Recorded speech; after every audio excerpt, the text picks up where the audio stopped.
My name is Pasquale Morga, and everyone calls me Bob Morga. It was a nickname.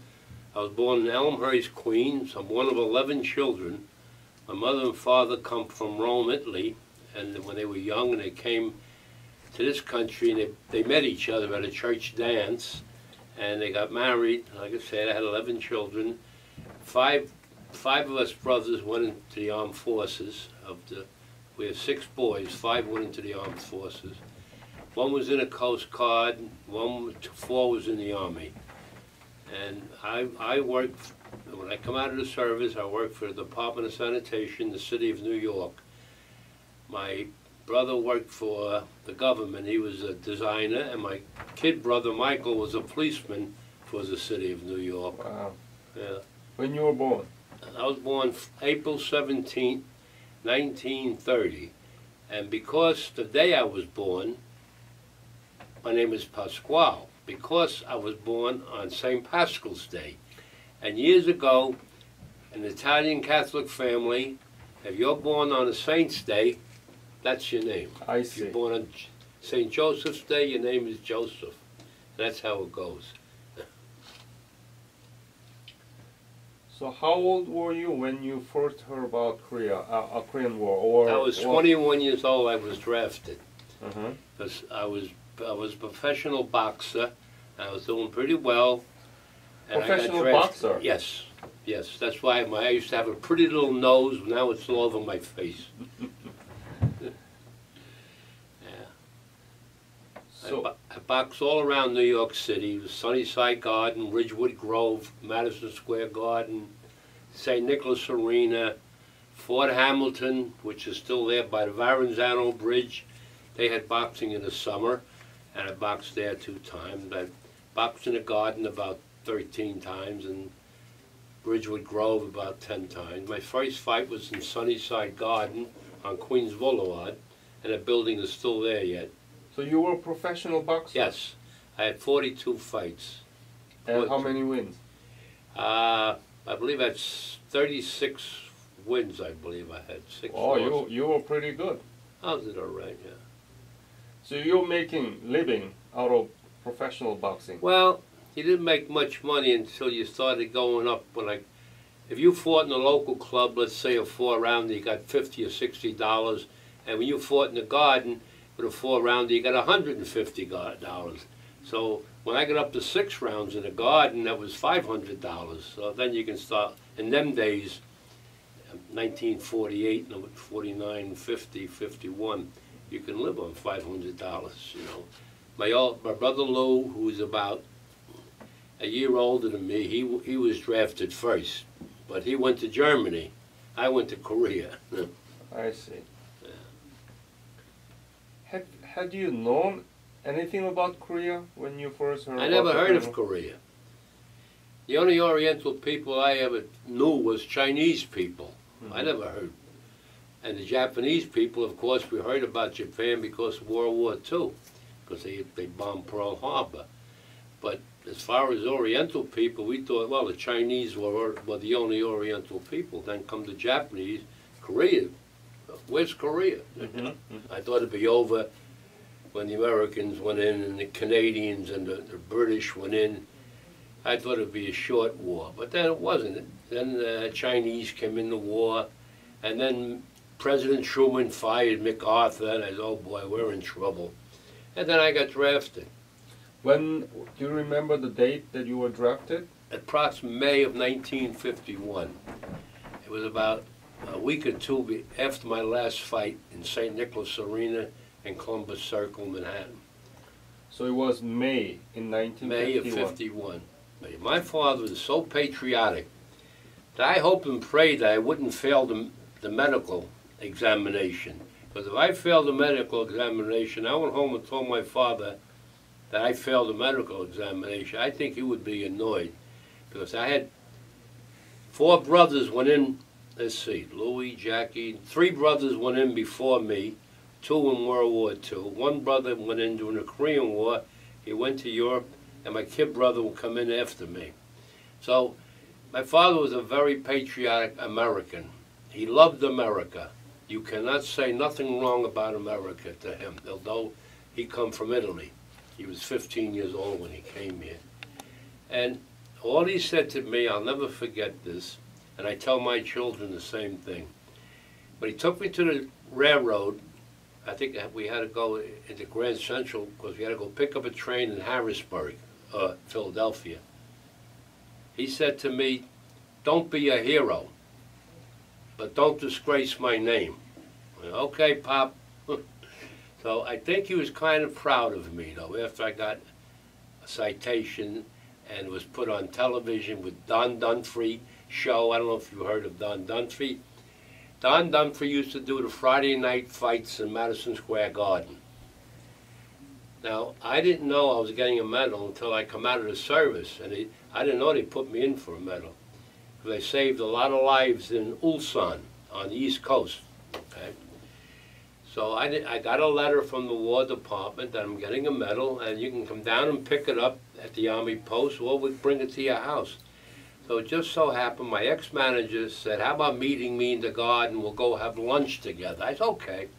So I folded up the thing and put it in my pocket. I said, let me go show it to him. So we go to Jack Dempsey's for lunch, which was a well-known restaurant in Manhattan. Jack Dempsey was named after that fighter. So I says, look at this, Sticks. His nickname was Sticks. I was a hero in Korea. I'm laughing. And he's reading this. He folds it up and puts it in his jacket pocket. And I said, no, I need that. He said, no, I'll take care of it. Okay. So instead of Lieutenant so-and-so supposed to present me the medal, it ended up on the Don Dunphy show with 4 colonels. 2 bird colonels and 2 light colonels, because it was on television. You ask around about Don Dunphy, and he used to do the Friday night fights at Madison Square Garden. That's how he became famous. He was very popular, Don Dunphy. I had military training at Indiantown Gap in Pennsylvania. It was an infantry camp, and I believe it was 14 or 16 weeks of infantry training. And then after that, they'd give you on deferred leave, and then we had to catch a train in Pennsylvania. And I went overseas, and we go to Japan, and they kept me in Japan for a couple of months. They sent me to school to be a military policeman. I was infantry all the way. But then I don't know how they pick you out. They pick you out to be an MP. And they sent me into Tokyo to go to school for a couple of weeks, and then I did town patrol with an experienced man, and then they sent me to Korea. Then when I get to Korea, we did all different kinds of work. We didn't do the type of work we did in Tokyo. We were railroad security, because the guerrillas used to hit the railroads for supplies, or the bandits, or whoever they were, they used to hit the railroads. And the easiest place to get supplies were the railroad yards, because maybe you had 2 or 3 MPs patrolling the yards. And this is where any action we're going to have, this is where you have it, in the railroad yards. Where did you land? Busan. Busan. And then they put us on a train, and they took us to Seoul. And then they sent me back again to Busan. Why? The next day. They assigned me to a company in Busan. See, my battalion, a battalion is 4 companies. My battalion was all over Korea, from Busan to Yeongdong-po, Mason on the west side of Korea, Ulsan on the east side of Korea, Saemanjin in Busan, Daegu, you had some in Daegu, Daejeon. Another company was in Yeongdong-po. I can't think of any of the other places. But we were all over Korea. Our battalion was, wherever there was a railroad track, we had men stationed there. So your specialty was military police? Military police, railroad security. That's what, and it was very important because they depended more on the railroads than they did on the roads. The roads, the only good roads you had was what the engineers made. And here's another interesting thing. You don't see this today. So the people used to steal the pieces in the winter time to keep themselves warm. Yeah. And you can't blame them. They had nothing else. All the trees were blown up and everything. They used to steal the streets. So the U.S. military needed policemen, military police, to protect those. Our job was the railroad security. We bring supplies north, or dignitaries, like Cardinal Spellman or some politician. They had a train that ran from Busan to Seoul every morning, and they came back at night. They called it the USAC Express, 8th United States Army Express. And it was the only diesel engine in Korea. The other engines were steam engines, Japanese steam engines. It was the only diesel, and it would go in the morning, or I'd leave about 7 or 8 o'clock from the Busan yard, and it was a 4-hour trip to Seoul, and then in the evening they would come back. I remember we had one main line from Busan to Seoul. You went to Daegu, Taeja, but then over Mason you had a railroad siding, and Ulsan you had a Ulsan. Today they find Ulsan, the water is a deep sea harbor, so they do a lot of ships now, and which they didn't do before. But Ulsan changed. It was just a little village with huts and stuff. Now they understand it's a city, because they found they had deep water there for the boats. Was all those railroads were connected? Oh, sure. At the time? One place or another, they were connected. Oh, yeah. Do you remember any renowned politicians or VIPs that... Cardinal Spellman, in fact, it was... Who's that? Cardinal Spellman. He was the head of the Catholic Church in New York City. Cardinal, he was a big shot at that time. Cardinal Spellman. The captain, our captain, we call him the old man, the captain, probably 27 or 28. The old man thought I was a good soldier, which I think I was. I didn't realize this, but because they used to ask me to do certain jobs. And he told me, pick 6 men, you're going north, you're taking so-and-so north. Okay. So I picked 6 men who didn't quibble about it. They all wanted to come with me, because I was a corporal, and I was a good corporal. I was a good soldier. I didn't do anything.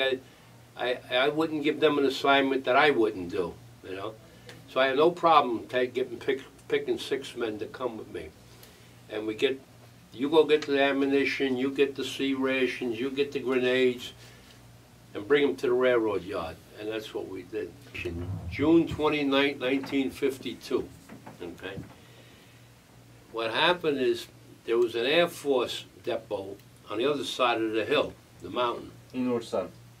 U.S. Air Force. In Ulsan?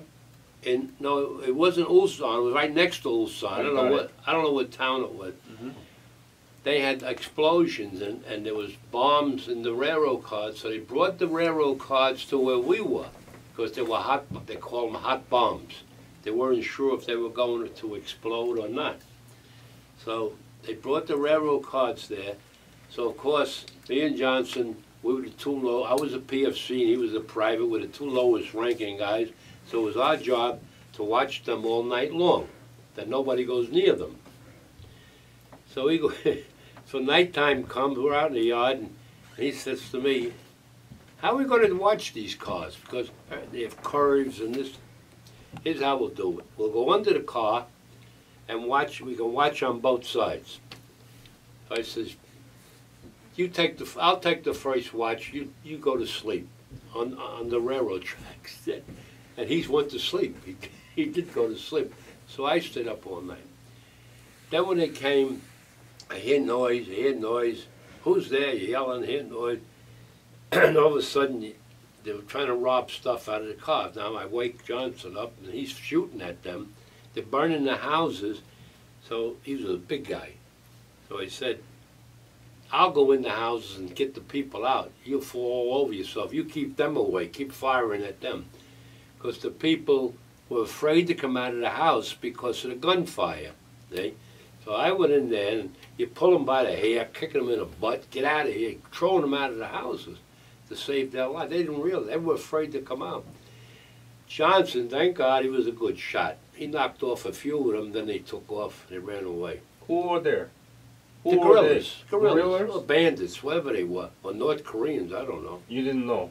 No, but they had rags on. The dead ones had rags. I don't know. The cops come, the Korean police come and took them over. So how many people were in the house? In the houses? Oh, I don't know. maybe 100. They were all little shacks they had all along the railroads.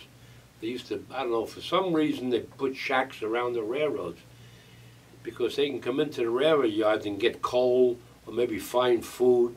Because even the honest people used to steal food too, you know. And we used to throw them a box of oranges, throw them a box of meat, go up on top and take the ice out of the railroad cars because they had no refrigeration. And the railroad car would come in when it was empty and it was leftover ice. So I would go open the big door, go down there and throw to the mama's sons would come and I would throw them ice. What are you going to do? I had a soft spot in my heart. So when you were stationed in Busan, what was the living conditions, eating and sleeping? Well, where did you sleep? We actually, well, on the company compound, it was an old Japanese schoolhouse, and we had the school.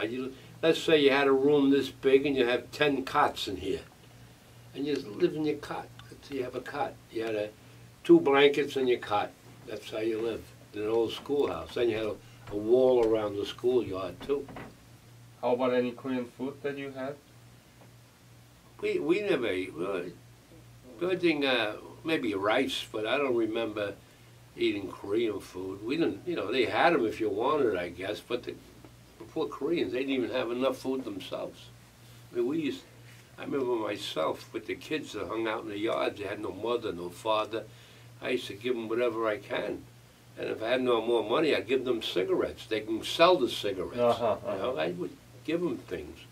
You know, we had a sea ration that you had 3 meals in it, 3 cans of food.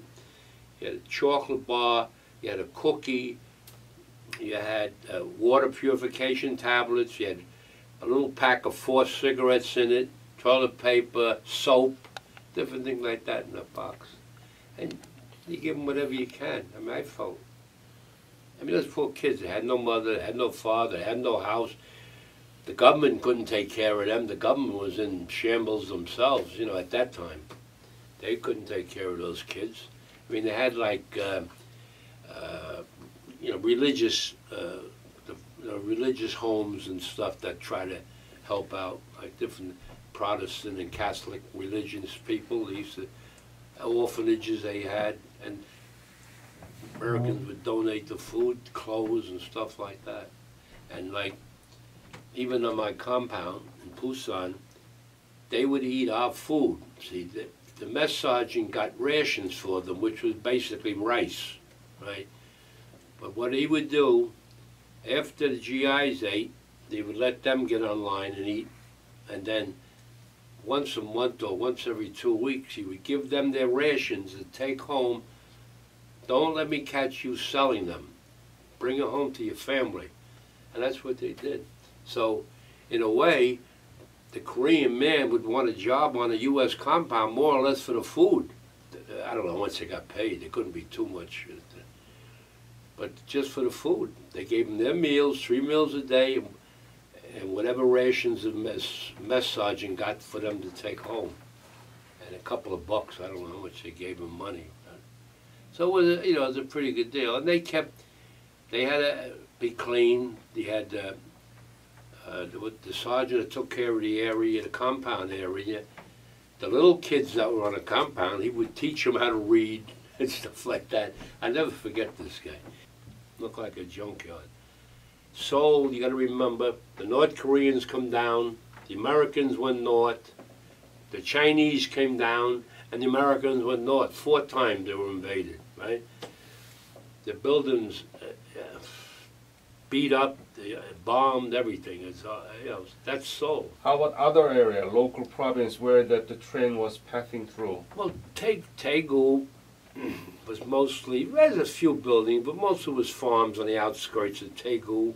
Because when you took the train to Seoul, you had to go through Daegu, Daejeon, I don't know, Kimpo? You know, Kimpo. Kimpo was south of Seoul, Kimpo? Yeah. And then Seoul, then the next town was Yeongdongpo.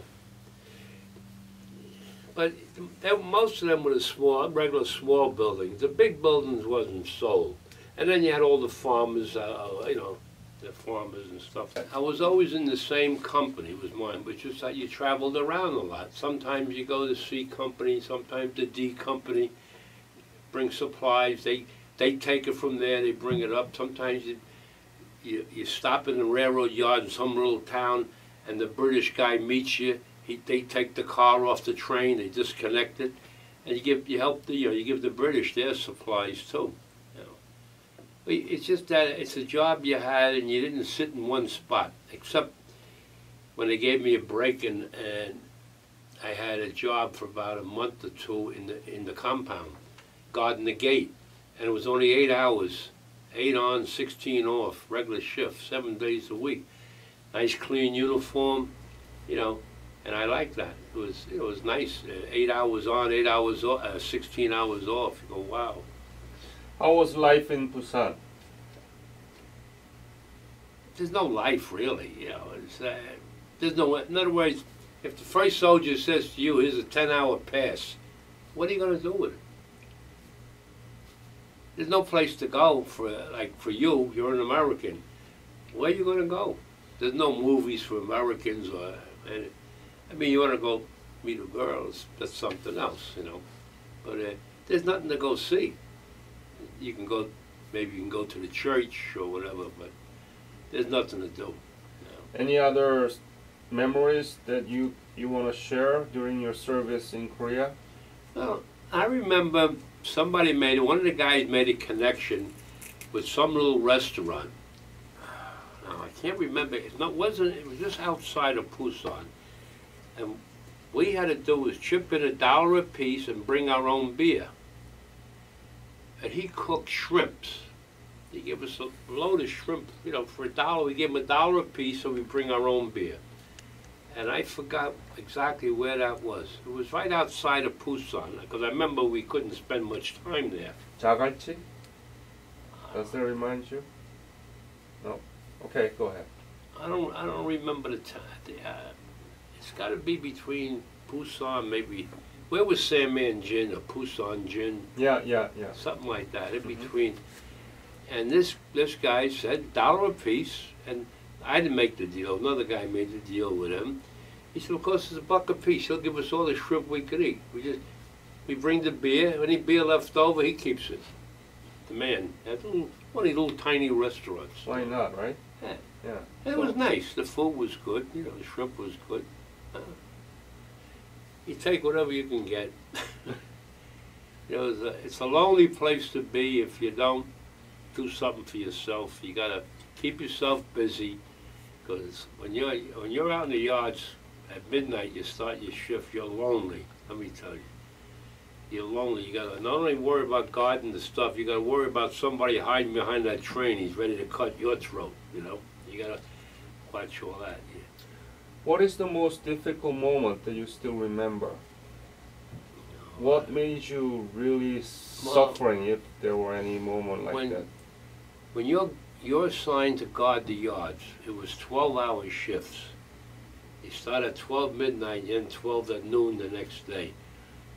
And in the wintertime, up and down like alleys, the trains are lined up and that wind blows down, and it's so cold, you say, "Oh, there's not going to be any crooks out of here. It's so cold. Go find a place to hide."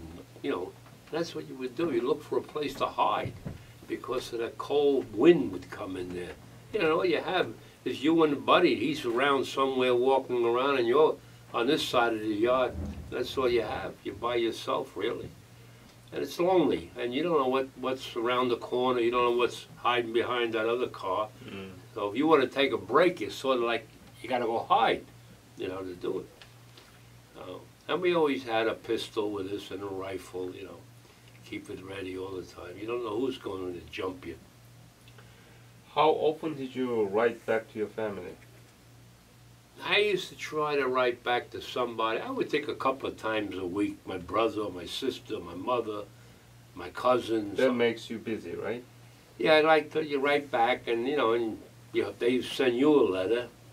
Yeah, it's a lonely place if you don't get into it. You got to keep busy. You got to work with the other guys. They got to work with you, and things like that. You can't You can't be a loner. You got to make friends. So, you know, and sometimes you don't want to make friends. But I get along with people at that time. I got along with people. I'll give. I'm a giver. I'll give. You know, and like when my mother would always send me packages, right? And the best thing to have is, you know what a pepperoni is? Yeah. The best thing to have, you can trade that for anything. Everybody wants pepperoni. So my mother would send me a couple of pepperonis at least once a month. And you would say, hey, you want a piece of pepperoni? You know, yeah. Really? Like, you can't eat it all. Really? Yeah. Did your mom write a letter to you? Yeah, she always, my mother who wrote a letter. Do you have that letter now? I should have saved them. Yeah, you should have. My mother was so concerned, my big brother told me when I come home, because, you know, we had 5 brothers in the service, and she was concerned about all of them. She wrote to the hospital, wants to know what's wrong with me. Because I wrote to my kid brother that I'm in the hospital, but keep your mouth shut, I'm okay, nothing's wrong with me, I'm all right. So he goes up and tells all the guys up the corner and hang out at the candy store. So naturally, the milkman got back to my mother. Oh, Emma, I'm so sorry to hear about Bobby. My mother goes, what did you hear about Bobby? He said, I heard he lost his legs. You know, right? So she wrote to the commandant. She got a hold of my kid brother. What's going on? So my kid brother had to spill the beans to her. She wrote to the commandant of the hospital. This is in Tachikawa, by Nagoya, Tachikawa Air Force Base. And she wrote to the commandant there, and they gave me hell. Don't you write home to your mother? Yes, sir. Are you sure? Yes, sir. I write home. I didn't tell her I was in the hospital. You know. No. Wow, that was nice to receive the pepperoni from your mom monthly. She always, yeah. My sister one time, she sent for Thanksgiving dinner canned ham, canned bread, and that's for my Thanksgiving dinner. I mean, we had good food. As long as the food was hot, it's good. Yeah. You know, as long as you're on the compound, you get hot food. When you're not on the compound, well, you eat the rations, you know. And it's hard to heat them up when you're on a railroad car. You know, we used to have the little heating tablets, but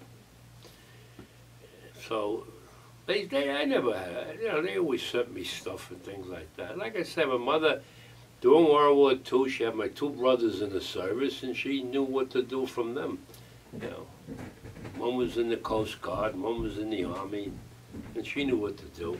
So it's lucky to be an American soldier, so that you can receive parcels from your own country during the war. yeah. We never thought about that. Well, that was something that came up in World War II. The Germans were saying, Americans need this, they have this, all this. Well, how come they allow packages to come from home? Where they go all the ships and boats and airplanes to bring all this stuff, birthday cakes. And that's exactly the point that I'm making. Yeah, yeah. I don't know, maybe other countries don't allow it. I don't know. But I guess, you know, you got to keep up the morale, too. Exactly, yeah. I remember even with my pay, every time I got a raise, I would add it on to the war bonds. We have what you call war bonds from World War II. You're too young to remember. They call them double E bonds now. And I would add on to my pay. And they would send it home. When I come home, I had $3,000 in savings bonds. Wow. Yeah, all you needed was like 10, 20 bucks a month. That's all you need. You know, for your shaving gear or your cigarettes, or maybe your beer. You know, we had like a little bar on the compound, but you paid for everything. What was monthly expenditure for regular people to have decent housing, you know, eating and so on, paying tax and you everything? ate for How nothing. much do you need it? No, you ate for nothing. No, for regular Americans living at the time. How much do they need for monthly living expenses? When I come home, I got a job. It was paid me $75 a week. This is 1953. So it was a decent salary, $75 a week. So around $300, right, monthly? Monthly? Well, yeah. Yeah. Because that's paying rent. I had a 3-room apartment when I got married. It only cost me $54. So soldiers were paid much less than the regular people. Oh, sure. Oh, yeah. I was getting $130 a month. But you didn't, you know, what are you going to do with it? You got your clothes for nothing. You got your food for nothing. What are you going to do? Like I say, you buy beer. Maybe you can buy a few beers. It costs you a dime for a beer. Cigarettes cost you a dime. You know, things like that. Then, if you want to buy a bottle, if you can find it, sometimes you can buy a bottle. Canadian Club, $3 for a bottle, something like that. So what did you do after you came back from Korea? What was the reactions of your family and the people around you? Did they ask where have you been? Big party. Big party. Oh. When I was coming home, we got to Washington, state of Washington, and I was one of the lucky ones, I thought. They were going to fly me home. Oh, great, I'll be home in no time, because the train would take 3.5 days. Well, it took me 3.5 days by airplane, because we had to land 5 times because of the storms. But every time I landed, I would call home, okay? So then we end up in the North Philadelphia airport. They put us in a bus, take us to Fort Dix, New Jersey. So we get there in the afternoon. The next day, I hear a guy calling my name out. I said, yeah, I'm Morga, what is it? He says, there's some people out there want to see you. I go out, who the hell wants to see me? My father and my 2 sisters. In New Jersey? They drove from Queens, New York to New Jersey to see me. Yeah. So I told him, I said, Pop, I'm going to be here for a couple of days. He's all right, when are you going to leave? I told him, he's all right, I'll be here to pick you up. And my sister's going, Mama wants to know what you want to eat when you come home. What I want to eat? She knows I like a homemade ravioli. She used to make real homemade ravioli. I loved them. So when I got home, they had a big sign across the street, right across the road. Welcome home, Bobby. Right? Wow. And all my relatives came, and it was like people say, we didn't get a parade or nothing. Who needed a parade? I had my family. They welcomed me home. That's the Italian family welcome. Well, this is how my mother and father was. Mm. They welcome you home.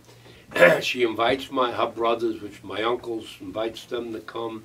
They lived in Woodside. I don't know if you're familiar with Queens. Mm.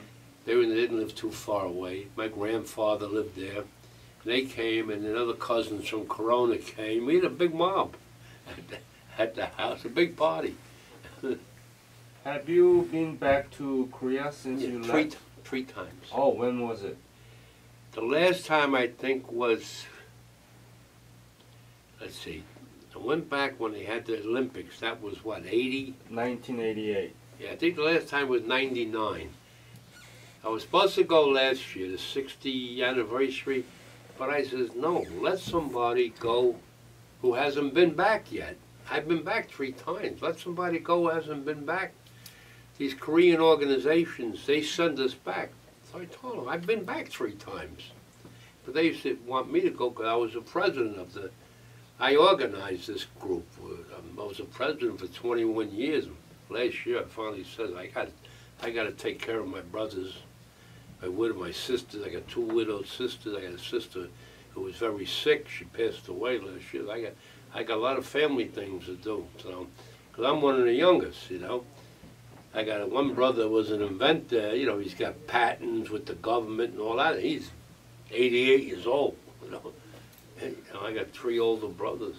So, what did you feel when you went back to Korea, compared to? I was so happy for the Koreans, and I was so proud that look what I did. I did this. The Koreans did it, but I did it. And by their appreciation, look what they did to their country. It looks like New York. Tell me about what do you know about Korea now? I don't know much about Korea. All I remember was they did a good job. They got help from the Americans and all that, but they did a good job. The first time I went back, I rode on a concrete highway from North Korea. This was, I don't know if you know the minister, Kim. He has a big church in Seoul.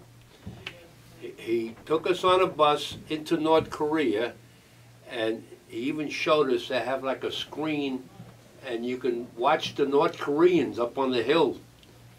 And he took us there, and then he took a bus back. And I'm saying, oh boy, look at these roads. Looks like the New York Thruway. I said, wow, what they did to this country. Look at these buildings. And they had traps on the highway, I remember, those big boulders. And like if the North would invade, they'd explode something, and the boulders would fall on the highway. I don't know if you're familiar with that, but they have that on the highways up there. But he said, you know, what they did to this country. You know, wow. Even the modern hotel, they didn't have the hole in the floor. They had regular toilets, you know. And I says, wow. And I was so proud that I was part of this, you know. Which I really didn't do anything, but I felt that I was part of it. Like, and they really, I don't know, people complain about their leadership, but look what happened. Look what happened. Look at the country. You got real roads now. You got a real, even the policemen in Seoul, I don't even think they carry guns. I don't know. I don't think they carry, because the people behave themselves, you know. But what a difference. It was really great. You know, it was really. Car made in Korea, cellular phones made in Korea, refrigerator, microwave. I got a Korean car. Years ago, I said I would never buy a foreign car. I went to look at the American cars. They were so expensive. They didn't look too good. It was a used car, too, and I bought it in 2004. I bought it about 3 years or 4 years ago. And it's a nice little car. It's a van, a minivan. In fact, I just used it to go to Albany with. I was up in Albany. My niece got married up there. Yeah, they got the car, refrigerators. Whoever thought about it? I was there. You saw honey wagons. You know what a honey wagon is, right? You see honey wagons. So you're proud about what Korea is now? Oh, yeah, I'm proud of it. I feel like I did it. I helped. You know, that's why I never say I'm never sorry that I went to Korea. Because look what they did to their country. They really improved it. I think they did even better than Japan, for crying out loud. It was really, you know what I was always hoping for? And it was sending the cards here. I was hoping they would say, okay, Korean War veterans will give you X amount of dollars off. Whatever that they can make a profit. You know, I don't want to say give it to me for nothing. But 10% off for Korean War veterans. That would have been good. Why do you think it was so unpopular and still people call it forgotten? It wasn't a big enough war. See, World War II was a big war. But so many people killed during the Korean War. I think about 37,000 Americans, or something, 57? 50, yeah. Something. But what it was, it did contain communism because Japan was next. If Korea would have went, Japan was next. You know, if Japan couldn't defend themselves, China could have let loose there. But I think, although we don't get along with India, India holds up China, I think. And I think one of these days they're going to go at it. And why they treat India this way with these politicians, I don't know. India will be a good friend. Because a lot of India people come here. Medical people, they come here. You know. But you're right. They took over, they were taking over Korea, they were taking Japan. And next they would have been starting to hit on India after that, I guess. Where else are they going to go? Next year, 2013, will be the 60th anniversary of Korean armistice that was signed July 27 of 1953. And there has been no war lasted more than 60 years after an official ceasefire. Wow. But the Korean War is technically not ended yet. Right. Technically, yeah. Symbolically, would you sign the petition which saying that enough is enough and let's end this war peacefully with the peace treaty? Symbolically, from the from the Korean War veterans. The leaders of South Korea and North Korea get together. You're dealing with the Korean people. Leave the UN out of it. The UN stinks. As far as I'm concerned, I would say get out of the UN. We don't need them, they need us. Let the North Koreans and the South Koreans get together and hammer this out. They could do it. You got relatives on both sides of the border. You could do it. Your signature on the petition will help South Koreans to put together. Would you be willing to sign that petition? Well, this would help, but I don't think a petition is going to help. But symbolic gesture. It's really up to the people. Up to the people. The leaders of the country. I'm sure the South Korean will sit down and negotiate. So North Korea, they take orders from China, they take orders from Russia. I don't know who gives them orders. But Russia was using them as a bumper, and China was using them as a bumper. But and who's getting hurt? The Korean people. What is your last kind of comments or the message to the young generation about the Korean War? I would like to see the North Koreans and South Koreans get together and unify that country, and they'll do better than what they're doing now.